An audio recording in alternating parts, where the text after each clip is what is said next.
ఆయనే వెళ్ళి లొంగిపోయాడు, సరెండర్ అయిపోయాడు. ఆయన వెళ్ళి లొంగిపోయాడు, ఆయనే కొరడా దెబ్బలు తిన్నాడు. ఆయన అంతటే తాన ప్రమేయం అది. ఆయన వర్క్ చేస్తున్నాడు అక్కడ. తనంతటా తానే వెళ్ళి నేనే లొంగిపోతున్నా, నేనే చేస్తున్నా, ఇది చేయాలి, తండ్రి చిత్తం అని తనంతటా తానే ప్రొసీడ్ అవుతున్నాడు ముందుకి.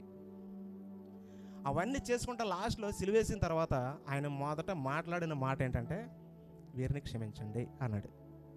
వాస్తవంగా అక్కడ మాట్లాడింది వాళ్ళ గురించి కాదు, యేసుక్రీస్తు వారు. వాస్తవంగా అక్కడ మాట్లాడింది ఆదాము కాడ జరిగిన సిచ్యువేషన్ కాడ మాట్లాడాడు.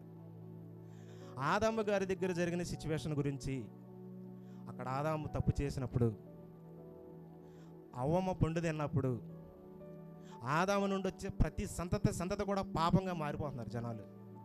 ఆదాము నుండి వచ్చే ప్రతి వ్యక్తి కూడా పాపి. ఆదాము నుండి వచ్చే ప్రతి వ్యక్తి, పుట్టేవాడు కుమారులు కానీ కుమార్తెలు కానీ ప్రతి ఒక్కరు పాపులే, ఆదాముతో సహా. అక్కడ చెప్పిన సిచ్యువేషన్ ఏంటి మనకి?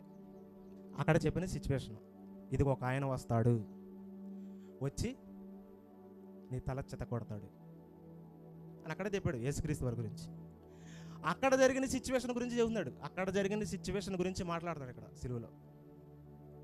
తండ్రి, వీళ్ళు ఏమి చేయుచున్నారో వీళ్ళకి తెలియదు. ఎప్పుడెప్పుడు తాతల ముత్తాతల కాలంలో ఆదాం దగ్గరికి వెళితే అక్కడ జరిగిన సిచ్యువేషన్, అక్కడ తప్పిపోయారు జనాలు, అక్కడ పాపంలో పడిపోయారు ప్రపంచ జనాభా మొత్తం. ఆ తప్పు అక్కడ జరిగింది. అది ఎందుకు జరిగిందో మనకు కూడా తెలుసు, బైబిల్ చదువుతున్నాం కాబట్టి మనకు కూడా తెలుసు. అక్కడున్న యూదులకు కూడా తెలుసు. ఆలోచిస్తే అక్కడున్న పరిసయ్యులు కానీ సద్దూకయ్యులు కానీ అసలు వీళ్ళందరూ కూడా మోషే ధర్మశాస్త్రాన్ని ఫాలో అవుతారు కాబట్టి వాళ్ళకి తెలుసు. రోమీలు అంటే కొద్దిగా బయట నుండి వచ్చారు కాబట్టి వాళ్ళకి అంతగా తెలియకపోవచ్చు. మైండ్ అంత ప్రిపేర్గా లేకపోయినా, వీళ్ళు కొద్దిగా ఆలోచించే స్టేజ్లో లేకపోయినా మర్చిపో ఉండొచ్చు. కానీ యేసుక్రీస్తు వారు వాళ్ళకి గుర్తు చేస్తున్నాడు, వీరేం చేస్తున్నారో వీరికే తెలియట్లేదు, వీళ్ళు ఏం చేస్తున్నారో వీళ్ళకే తెలియట్లేదు, వీరిని క్షమించండి.